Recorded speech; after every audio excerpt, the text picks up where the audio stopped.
what turns normal people into crazy people? The scientific reason behind this is small brain. No, really. The isolation shrinks your hippocampus, which leads to poor decision making, violence, and some of the most peculiar cases of crime. Case 1. Arson at Almirante Brown Station. Antarctica sure is cold. Good thing we have this burning research station here to warm us up. So, how did this happen? Well, this is the station doctor, and his job was making sure that the scientists here didn't go crazy in the harsh Antarctic environment. The irony was, he was starting to go crazy too. But thankfully, the doctor was only here for the summer, and the end of his stay was right around the corner, or so he thought, because he was then ordered to stay for the winter as well. Now, what would you do in this situation? Just suck it up? Or maybe burn everything down instead? Yeah, that sounds reasonable. In a place made entirely of water, you might think that fires aren't really a big deal, but you'd be wrong. 1. Antarctica is the windiest continent on Earth, so fires spread really quickly. 2. There's no liquid water available to fight the fire. It's all frozen. And 3. If it destroys your radio and emergency supplies, you're stranded, completely cut off from the outside world. But the doctor was so desperate to leave that he didn't care, and luckily his plan worked. A supply ship noticed the fire and turned back to rescue them, and then dumped them at another station nearby. Surprisingly, there were no charges pressed against him. Instead, the station was rebuilt, and winter stays were planned to avoid incidents like this again. Now in the summer, it's a popular sledding location for tourists and penguins.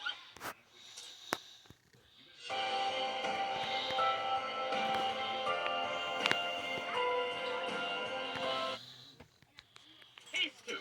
Stabbing at the Russian research station. Well, here's our victim. His name's Oleg. He appears to have some extra holes in him, but he's somehow still alive. Hey, how did this happen, huh? Well, it all started with Oleg's special talent for driving his co-workers up the wall, especially his colleague, Russian scientist Sergei Savitsky. Savitsky loved to read books, which was one of the few entertaining things to do on this frozen wasteland. So after a long day, he was looking forward to getting back into that mystery book he'd been reading. But just as he was getting to the juicy part, Oleg would always come along and spoil it. The butler did it. Again and again, every book ruined by Oleg. Until...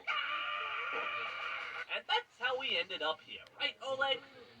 Maybe you should have seen that coming. Speaking of which, where is Savitsky? Savitsky actually turned himself in after he was overcome with regret from his actions. I mean, what was he gonna do instead?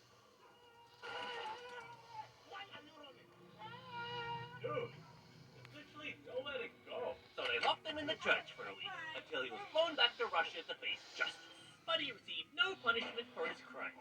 In fact, Oleg actually forgave him after he made a full recovery in hospital. It turns out Savitsky was just a normal man, who never thought he would try to kill someone. A plus for effort though, but it goes to show that in Antarctica, anyone can be pushed over the edge. Maybe you do the same. I know I would.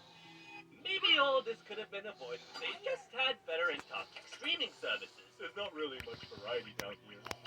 But we can solve that with today's sponsor, Surfshark. Thank you, Surfshark, for sponsoring this video. Case 3. A fall at Stonington Island. You know that feeling when you just want to push someone off a cliff? No? Yeah. Just me? Hey, have you liked the video yet?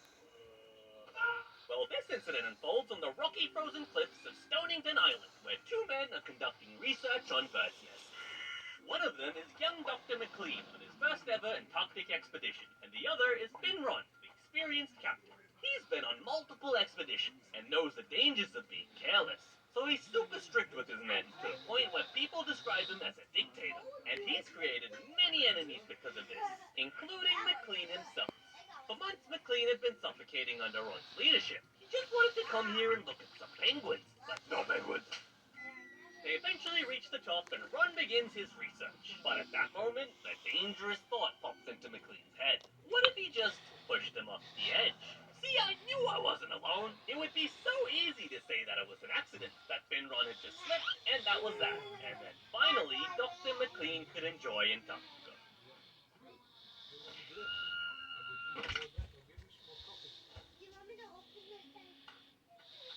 In the end, McLean's humanity won, and the 2 men returned from their task safely. Ben Ron went on to leave a lasting legacy with all his expeditions, and McLean went back to a normal private doctor life in Alaska, later admitting that he'd never come so close to killing someone in his life. Case 4. Assault at McMurdo Station. McMurdo is a great name for a place to commit murder. Anyway, seems like something's cooking in the kitchen.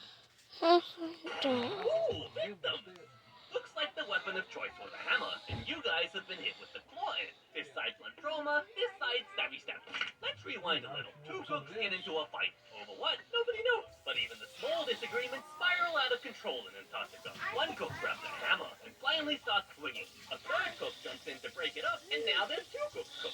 Next, the special deputy comes in, and his role is to enforce the law at the station, but he wasn't allowed to carry any weapons. He only had this handbook. Let's see here. Diffuse the situation through verbal discourse. Hey, please stop. Well, I guess that's my job done. That's how unprepared the station was for handling situations like this. It really do be just a bunch of scientists everywhere. Eventually, the special deputy did manage to deal with the attacker and placed them in a hut under 24/7 observation. Typically, suspects are sent back to their home countries for trial, but this case was unique. It was the first time that federal law enforcement was sent to Antarctica instead. They looked over the evidence and arrested the perpetrator. He was taken to Hawaii where he faced 4 counts of assault, but just like everyone else, he was pronounced not guilty due to the stressful conditions in Antarctica. Thankfully, the 2 victims fully recovered, and learning from that experience, the U.S. Antarctic program upgraded their playbook.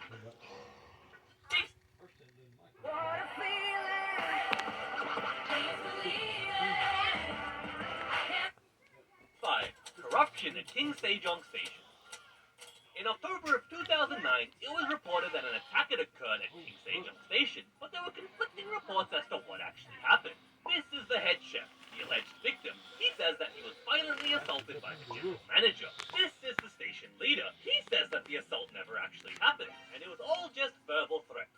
Even the doctor who tended to the head chef says the injuries were just minor. So who's telling the truth? Well, let's see what the others think about the head chef. He sucks. Who's dirty? Get him out of here. I like him. I mean, I'd like him to die. Yeah. And what do you think about our suspected attacker? I respect him. He's always looking out for us. He's the best. Greatest. I hate him. I mean, I hate how nice he is. Yeah. I see. I think I need more evidence, though. Where's the CCTV footage? Whoops, I deleted all of it. My bad. Hey, what are you doing over there? You took a recording of the CCTV footage yourself? Alright, let's have a look.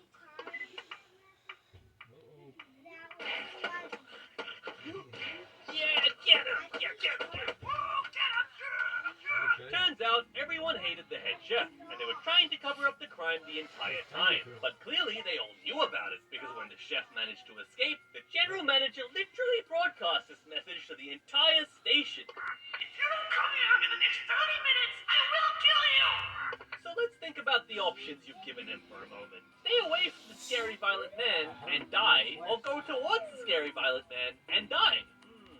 That's a tough one. This station actually had a history of violence and cover-ups over the years, but everyone had just gotten used to it.